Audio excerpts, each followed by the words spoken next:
नमस्कार, मैं हूं आपके साथ सीमा चौधरी। आप देख रहे हैं चैनल न्यूज, जुनून सच दिखाने का। खबरों की ओर करेंगे रुख, लेकिन उससे पहले यहां से सीधे आपको लखनऊ लिए चलते हैं, जहां मुख्यमंत्री योगी आदित्यनाथ लखनऊ में मौजूद हैं। तो ये सीधी तस्वीरें लखनऊ से आपके टीवी स्क्रीन पर। सीएम योगी आदित्यनाथ ने श्रद्धांजलि दी है। पूर्व मुख्यमंत्री स्वर्गीय हेमवती नंदन बहुगुणा की जयंती, सीएम योगी आदित्यनाथ ने श्रद्धांजलि अर्पित की है। सीधी तस्वीरें आपकी टीवी स्क्रीन पर। लखनऊ से सीधी तस्वीरें, सीएम योगी आदित्यनाथ के द्वारा श्रद्धांजलि दी गई। उसके बाद मीडिया को संबोधित करते भी नजर आ रहे।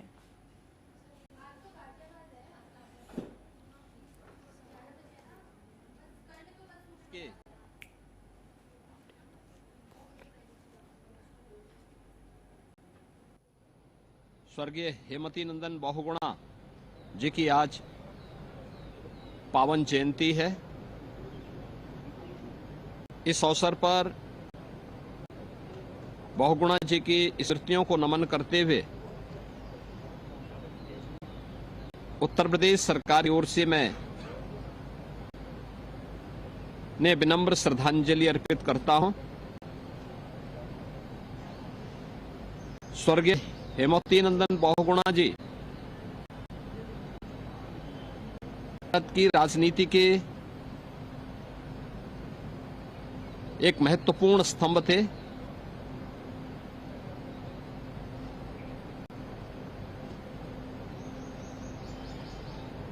तत्कालीन उत्तर प्रदेश, जो आज का उत्तराखंड राज्य है, उसके पौड़ी गढ़वाल जनपद में 25 अप्रैल 1919 में उनका जन्म हुआ था। प्रारंभिक शिक्षा गांव में ही अर्जित करने के उपरांत उच्च शिक्षा के लिए वे प्रयागराज आ गए थे। 1942 से लेकर 46 तक राष्ट्रपिता महात्मा गांधी के आह्वान पर देश की आजादी के लिए भारत छोड़ो आंदोलन में उनकी सक्रिय सहभागिता के कारण तत्कालीन ब्रिटिश सरकार ने उन्हें जेल में भी डाला था। इलाहाबाद विश्वविद्यालय के छात्र नेता के साथ ही तमाम प्रकार के स्वाधीनता आंदोलन में उनकी सक्रिय सहभागिता थी। आजादी के बाद पहले आम चुनाव में 1952 में वे पहली बार उत्तर प्रदेश विधानसभा के सदस्य बने थे और उस सरकार के मंत्री के रूप में भी उन्हें कार्य करने का अवसर प्राप्त हुआ। उत्तर प्रदेश के अंदर मुख्यमंत्री के रूप में, विभिन्न विभागों के मंत्री के रूप में उनकी सराहनीय सेवाएं थी। उत्तर प्रदेश के विकास का उनका अपना एक विजन था और उस विजन को आज भी जमीनी धरातल पर उतरते हुए, प्रभावी ढंग से आगे लागू करते हुए आज हम सब महसूस कर सकते हैं। इसी प्रकार से केंद्र सरकार के भी अनेक मंत्रालयों में उन्होंने अपनी सेवाएं दी। एक लंबे राजनीतिक और सार्वजनिक जीवन के अपने कार्यकाल के दौरान देश के प्रति उनकी सेवाएं उल्लेखनीय रही हैं। वर्तमान पीढ़ी के लिए वह एक प्रेरणा है। आज उनकी इस पावन जयंती के अवसर पर मैं उत्तर प्रदेश सरकार की ओर से बहुगुणा जी की स्मृतियों को नमन करते हुए उन्हें विनम्र श्रद्धांजलि अर्पित करता हूं।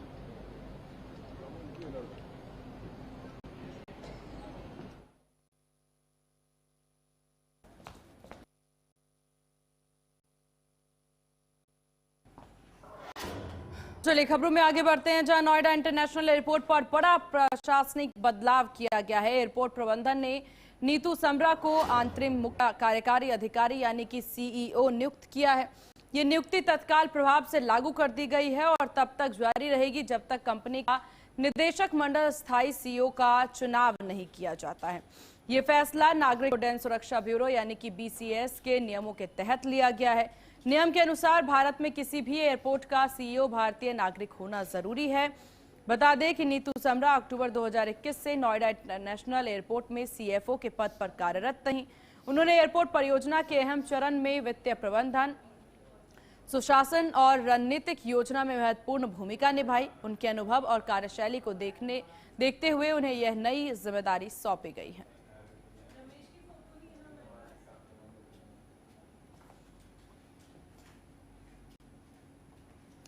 तो नोएडा इंटरनेशनल एयरपोर्ट में ये बड़ा बदलाव किया गया है। ये अहम जानकारी आपको दे दें, नीतू समरा को नया अंतरिम CEO बनाया गया है।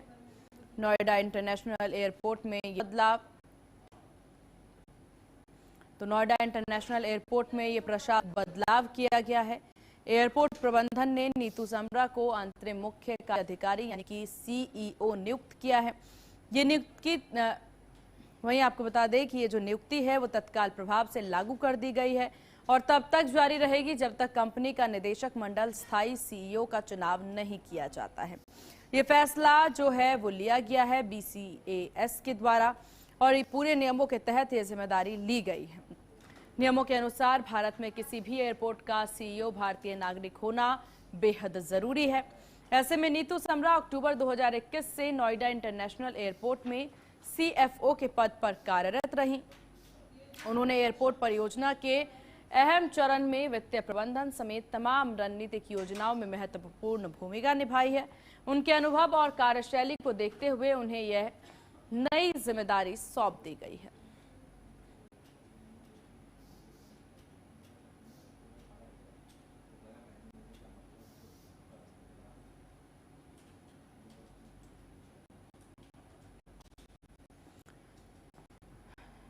तो नीतू समरा को CEO बनाया गया है, अंतरिम CEO बनाया गया है। नोएडा इंटरनेशनल एयरपोर्ट में ये बड़ा देखने को मिल रहा है। एयरपोर्ट प्रबंधन ने नीतू समरा को अंतरिम कार्यकारी अधिकारी CEO नियुक्त किया है। जिसके साथ संवाददाता रमेश हमारे साथ फोन लाइन पर बने हुए हैं। रमेश, क्या कुछ जानकारी इस फेरबदल को लेकर? देखिए, जो नोएडा एयरपोर्ट है, जेवर एयरपोर्ट है और इसको लेकर लगातार CEO को लेकर सवाल उठाए जा रहे थे विपक्ष पार्टियों के द्वारा कि अभी तक इसमें जब CEO नहीं है तो फिर आगे कैसे काम चलेगा। तो इसी कड़ी में नोएडा प्रशासन की ओर से रिकमेंडेशन दी गई थी और जो नियम थे, इसके नियम में ये था कि विदेशी CEO थे और किसी विदेशी नागरिक को हम CEO नहीं बना सके हैं और उसको लेकर आगे तमाम दिक्कतें आगे आती हैं जेवर एयरपोर्ट को लेकर। इसको लेकर इन्होंने कल शासन के द्वारा नीतू समरा का नाम आगे दिया गया और इन्हें नियुक्त कर दिया गया CEO के पोस्ट पर। तो अब जेवर एयरपोर्ट जो कहते सपनों की उड़ान भरने वाले एयरपोर्ट कहा जाएगा इसे, क्योंकि जेवर क्षेत्र में जब ये एयरपोर्ट चालू होगा तो यहाँ पे काफ़ी ज़्यादा समृद्धि के रास्ते बनेंगे और ये जो लोग हैं यहाँ पे जो रहते निवास करते हैं उनके लिए भी बहुत ही अच्छी खबर है ये, क्योंकि जब इंडिया के रहने वाले कोई CEO बनती है, वो भी लेडी बनती है, तो एक काफ़ी अच्छी खबर है। क्योंकि ये जो यहाँ पे एयरपोर्ट का पूरा देख रेख और सारी चीज़ें संचालन की व्यवस्था को देखेंगे वो बहुत अच्छे तरीके से होगी और यहीं पे जो प्रशासनिक अड़ंगा लगा हुआ था वो अड़ंगा भी रास्ते से हट गया है और साथ ही साथ ये आगे के रास्ते क्लियर हो गए हैं। चलिए ठीक है, आपको बहुत शुक्रिया तमाम जानकारी साझा करने के लिए। खबरों में आगे बढ़ते हैं। दिल्ली NCR में गर्मी की वजह से आग लगने की घटनाओं में लगातार इजाफा देखने को मिल रहा है। इसी के मद्देनजर नोएडा के दमकल विभाग ने मेट्रो अस्पताल और एक मॉक ड्रिल अभियान चलाया है मॉल में, जहां पर आपको बता दें ये अभ्यास जो है विशेष रूप से ऊंची इमारतों में आग बुझाने और बचाव कार्यों की चुनौतियों से निपटने के लिए किया गया है। दमकल की टीम ने इस दौरान अपनी हाइड्रोलिक मशीन और अन्य सभी उपकरणों का इस्तेमाल किया है। मॉक ड्रिल में ऊंची इमारतों से लोगों को सुरक्षित निकालने, अस्पताल में आग लगने की स्थिति मरीजों को कम से कम समय में सफलतापूर्वक बाहर निकालने की प्रक्रिया का अभ्यास किया। अभ्यास के दौरान टीम ने यहां पर सुनिश्चित किया कि यदि कोई व्यक्ति की ऊपरी मंजिल पर फंसा हो तो उसे कैसे नीचे उतारा जाए, कैसे बचाया जा सकता है। दमकल विभाग ने अपनी मशीन को इमारत के सबसे ऊपर पहुंचा करके फंसे हुए लोगों को बचाने का सफल प्रदर्शन भी किया है। ये शासन माननीय मुख्यमंत्री जी, लगातार इस बात पे इंसिस्ट कर रहे हैं, वर्ल्ड की सबसे अच्छी गाड़ियां हों, सबसे अच्छे फायर टेंडर्स हों, सबसे अच्छे इक्विपमेंट्स हों, वो यूपी के पास रहे। और पिछले 8-9 सालों में यदि आपने ध्यान दिया हो तो हमारे पास उस लेवल की सभी चीज़ें हैं। उसी क्रम में यह एक डेमो आज नोएडा ने रखा था, जिसमें कि हम 48th फ्लोर पे ऑपरेट कर रहे थे, और ये बहुत ऊपर तक जा सकता है, जिसमें हम 2 मिनट 3 मिनट के अंदर रिस्पॉन्स टाइम रखते हुए वाटर, फोम एंड एयर, इनके मिक्सचर से कैसे आग को बुझाने का काम कर सकते हैं। यही डेमो यहाँ पर था। एंड आई एम श्योर कि आने वाले सालों में हम तरह की गाड़ियों को और खरीदेंगे, जिससे कि हर एक जनपद में इनकी संख्या बढ़ सके। ठीक। ये शासन, माननीय मुख्यमंत्री जी लगातार इस बात पे इंसिस्ट कर रहे हैं कि जो वर्ल्ड की सबसे अच्छी गाड़ियां हों, सबसे अच्छे। और इस विषय पर ज्यादा जानकारी के साथ संवाददाता रमेश हमारे साथ ऑनलाइन पर बने हुए हैं। रमेश, क्या कुछ जानकारी इस मॉक ड्रिल को लेकर के? और नोएडा में लगातार गर्मी बढ़ने से आगजनी की घटनाएं हो रही थी। इसी घटनाओं को देखते हुए नोएडा की फायर टीम के द्वारा एक डेमो किया गया उस डेमो में, और उत्तर प्रदेश के फायर डीजी सुजीत पांडे खुद मौके पर आए और उनके द्वारा इसका डेमो किया गया। ये जो मशीन थी, ये एक विदेशी मशीन थी, और उत्तर प्रदेश के मुखिया योगी आदित्यनाथ के आह्वान पर के हमें जो भी बेस्ट से बेस्ट सुविधाएं हम अपने प्रदेश के नागरिकों को दे सकते हैं वो दे रहे हैं, और उनके आह्वान पर ये विदेशी मशीन मंगाई गई। इस मशीन के द्वारा जैसे कि पानी और एयर और ये जो फॉग, इन तीनों का एक मिश्रण होता है। मिश्रण से आप 100 मंजिल तक की आग को आसानी से बुझाया जा सकता है। जैसे कि कल ये जो डेमो हुआ वो नोएडा के अंदर स्थित सुपरनोवा बिल्डिंग में हुआ, और सुपरनोवा बिल्डिंग के 14th फ्लोर पर, और कि ये जो आग लगी थी, आग बुझाने के लिए एक डेमो किया गया। उस फॉग के द्वारा वहां पे उसको बुझाया गया, और ये काफी सफल रहा। इसका जो क्विक रिस्पॉन्स टाइम बता रहे हैं 2 से 2.5 का टाइम है। अधिकारियों ने जैसा बताया कि अब नीचे से अगर अब 48वीं मंजिल पर आग लगती है तो 1.5-2 मिनट के अंदर उस आग को बुझाया जा सकता है। तो मतलब ये एक ऐसी टेक्नोलॉजी है जो कि विदेशों में यूज होती थी, अब वो हमारे इंडिया में भी यूज होगी। कल इसका जो डेमो था वो काफी सफल रहा, लेकिन अब आज उसकी जो कार्रवाई है वो शासन के द्वारा की जाएगी, और आने वाले समय में नोएडा को ये मशीनें दी जाएंगी। नोएडा के साथ साथ अन्य शहरों में दी जाएगी। क्योंकि नोएडा की बात करें, नोएडा एक ऐसा शहर है जहाँ पे हाई राइज बिल्डिंगें सबसे ज्यादा है। अगर सोसाइटियों की बात करें तो सबसे ज्यादा सोसाइटियों में और लगभग 20 मंजिल से ऊपर के ही टावर बने हुए हैं। अलग अलग टावर, एक सोसाइटी में 12-12, 14-14 टावर होते हैं। तो फिर जब कभी आगजनी की घटना होती है तो हम देखते हैं कि हाँ, नोएडा में हाइड्रोलिक मशीन वगैरह है, और उनसे वहां पहुंचा जाता है, रेस्क्यू कराया जाता है, आग बुझाने की कोशिश की जाती है। लेकिन अब जब बात आती है तकरीबन 50 मंजिल की और उससे ऊपर 100 मंजिल तक की बात करें, तो उन मंजिलों तक पहुंचने के लिए, आग बुझाने के लिए अच्छे और उन्नत किस्म के उपकरण चाहिए होते। तो उसी कड़ी में ये नोएडा में योगी आदित्यनाथ के निर्देशन है, नोएडा में ट्रायल किया गया, डेमो किया गया। इस डेमो में उत्तर प्रदेश फायर के डीजी खुद मौके पे मौजूद थे, और उनके द्वारा ये डेमो करवाया गया, और ये डेमो काफी सफल रहा। चलिए, आपका बहुत शुक्रिया तमाम जानकारी साझा करने के लिए। यहाँ रुकेंगे एक बहुत छोटे से ब्रेक के लिए। ब्रेक के बाद जल्द होंगे हाजिर। देखते रहिए आप HNN न्यूज, जुनून सच दिखाने का।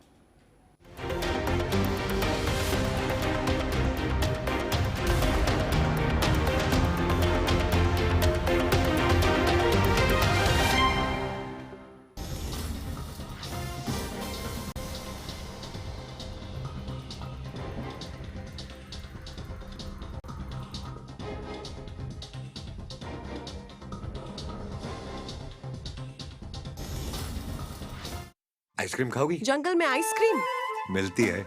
समर कूल रेफ्रिजरेटर, आप अपनी ड्यूटी निभाओ, ये अपनी ड्यूटी निभाएगा। समर कूल, लाइफ बनाए वंडरफुल। ये मेरी लाइफ का सबसे बेस्ट पल है। IVF से मुझे मिला खुद का बच्चा पाने का बेस्ट मौका। इंदिरा IVF की खास टेक्निक देती है आने वाले बच्चे को एक नेचुरल गर्भ जैसा वातावरण, और बढ़ाती है खुशखबरी का मौका।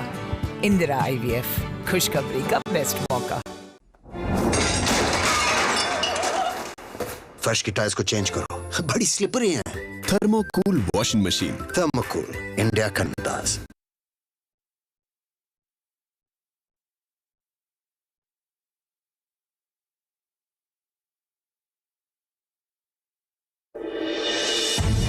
जहां हर खबर है पहाड़ों की तरह खूबसूरत, और हर मुद्दा है उतना ही दमदार।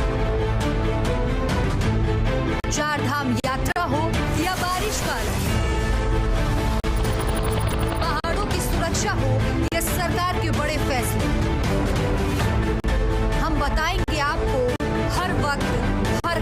के साथ नई उत्तराखंड की नई आवाज। खबर उत्तराखंड HNN न्यूज पर।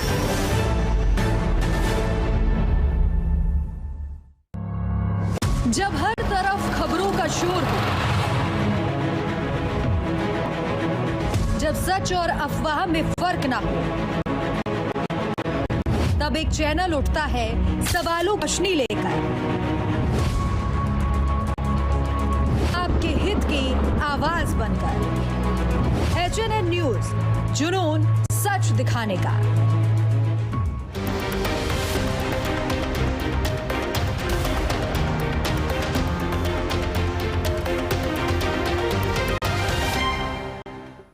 ब्रेक के बाद एक बार फिर से स्वागत है आपका। आप देख रहे हैं HNN न्यूज, जुनून सच दिखाने का। खबरों में रुक करते हैं जहां यूपी के बांदा जिले में एक सराफा व्यापारी के, आपको बता दें सराफा व्यापारी से जुड़ा हुआ ये पूरा मामला सामने आया है, जहां सरेआम बाजार में गोली मारकर हत्या कर दी गई।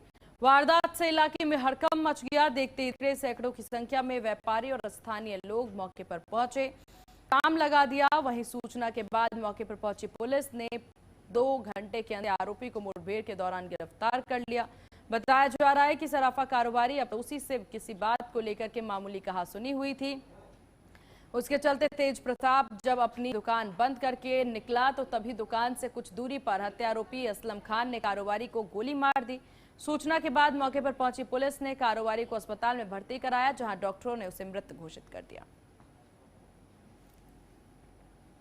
देखिए, आज दिनांक 24 अप्रैल को जनपद बांदा के थाना बबीरू से देर शाम सूचना प्राप्त हुई कि एक व्यक्ति के ऊपर उसी के पूर्व परिचित मोहल्ला वासी व्यक्ति द्वारा साथ में विवाद को लेकर के फायर कर दिया गया, जिससे उसको गंभीर चोटें आई। सूचना मिलते ही तत्काल संज्ञान लेते हुए अधिकारीगण द्वारा मौका मुआयना किया गया। जो मजरूब है उसका चिकित्सा उपचार हेतु CHC भिजवाया गया, जहां से उसको मेडिकल कॉलेज रेफर किया गया। डॉक्टर्स द्वारा मेडिकल कॉलेज में उसको मृत घोषित कर दिया गया है। इसमें मौके मुआयने से मौके से दारू की बोतल, नमकीन के पैकेट व अन्य सामान बरामद हुआ, जिसका एनालिसिस फॉरेंसिक टीम द्वारा किया है। इसमें तत्कालीन 5 टीमें गठित कर दी गई थी घटना का सफल अनावरण और अभियुक्त गिरफ्तारी हेतु। टीम्स द्वारा 2 घंटे के भीतर जो अभियुक्त है उसको पुलिस मुठभेड़ में गिरफ्तार किया है। अभियुक्त को दोनों पैरों में गोली लगी है, उसका चिकित्सीय उपचार जिला अस्पताल में किया जा रहा है। खबर उन्नाव से है, जहां पर आगरा लखनऊ एक्सप्रेसवे पर सड़क हादसा हो गया। बिहट मुजावर थाना क्षेत्र में रसूलपुर मझिगवा गांव के पास एक अनियंत्रित कंटेनर डिवाइडर तोड़कर गलत लेन में पलट गया, जिससे कि सामने आ रही 2 स्लीपर बसें टकरा गई। हादसे में के वक्त बस में करीब 120 यात्री सवार थे। दुर्घटना में एक व्यक्ति की मौत हो गई, जबकि 7 लोग घायल हैं, जिनमें 4 की हालत गंभीर बताई जा रही। सभी घायलों को जिला अस्पताल भेज दिया गया है। पुलिस मौके पर पहुंचकर राहत बचाव कार्य में जुटी है।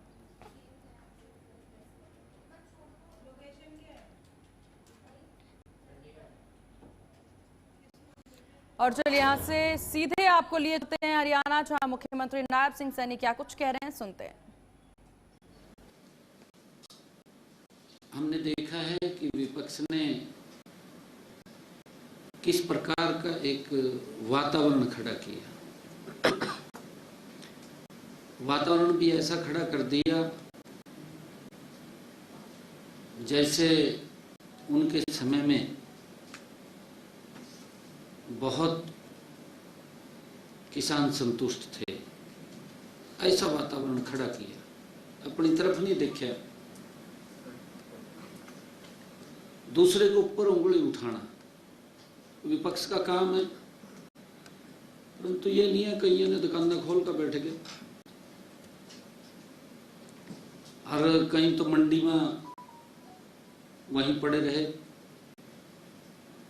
भाई कम से कम अपने समय का भी देखना चाहिए, किस प्रकार की बातें, किस प्रकार का भ्रम, किस प्रकार का झूठ फैलाने का काम विपक्ष के द्वारा किया गया। मैं तो ये मानता हूं कि कितने दिन और इनका झूठ चलेगा। लोग वैसे समझ गए अब ये तो झूठ ही बोल रहे हैं, बात कोई दौं की बात नहीं करते ने, ये झूठ बोलकर अपना निकलने वाली बात करें। समझ लग गए लोग प्रदेश के। आज मैं इस प्रेस वार्ता के माध्यम से आप सब मीडिया बंधुओं का, पत्रकार छायाकार बंधुओं का मैं दिल से आभार व्यक्त करता हूं। आज हम प्रदेश में खेती किसानी से जुड़े हुए महत्वपूर्ण विषयों पर, बिंदुओं पर और जो गेहूं की ऐतिहासिक आवाकाई है, फसल की पैदावार हुई है और खरीद प्रबंधों को लेकर के जो हमने व्यवस्था खड़ी थी, उसको लेकर के मैं आपके बीच में चर्चा करने के लिए आया हूं। साथियों, मुझे बताते हुए खुशी भी हो रही है कि जो रबी सीजन 2026-27 में प्रदेश की मंडियों की में बम्पर फसल की आवाक आई है, बम्पर आवाक हुई है, हम सब देख रहे हैं। इसने पिछले 4 साल का रिकॉर्ड तोड़ा है।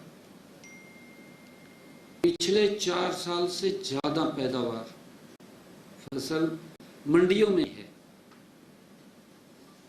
और इसके लिए मैं प्रदेश के सभी किसान भाइयों को बहुत बधाई भी देता हूं, शुभकामनाएं देता हूं। हमारे जो भी किसान भाई बहन हैं बहुत बधाई के पात्र हैं। यह मेरे किसान की मेहनत का फल है, जो वो पसीना बहाता है, जो देश के लोगों का पेट भरने का काम हमारा किसान करता है।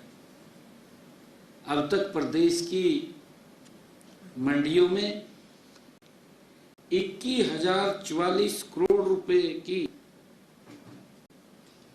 81,48,000 मीट्रिक टन गेहूं पहुंची है। वो दर भी है जो पिछले 4 साल का एक बड़ा रिकॉर्ड है। साथियों, गत 11 अप्रैल को एक दिन में, मात्र एक दिन में 11 अप्रैल को 7,71,000 मीट्रिक टन गेहूं रिकॉर्ड मंडियों में पहुंची है। 7,11,000 एक दिन में 11 अप्रैल को। साथियों, प्रदेश का किसान आज पूरे आत्मविश्वास के साथ अपनी फसल मंडियों लेकर के आ रहा है। उसको विश्वास है, सरकार के कार्यों के ऊपर विश्वास है।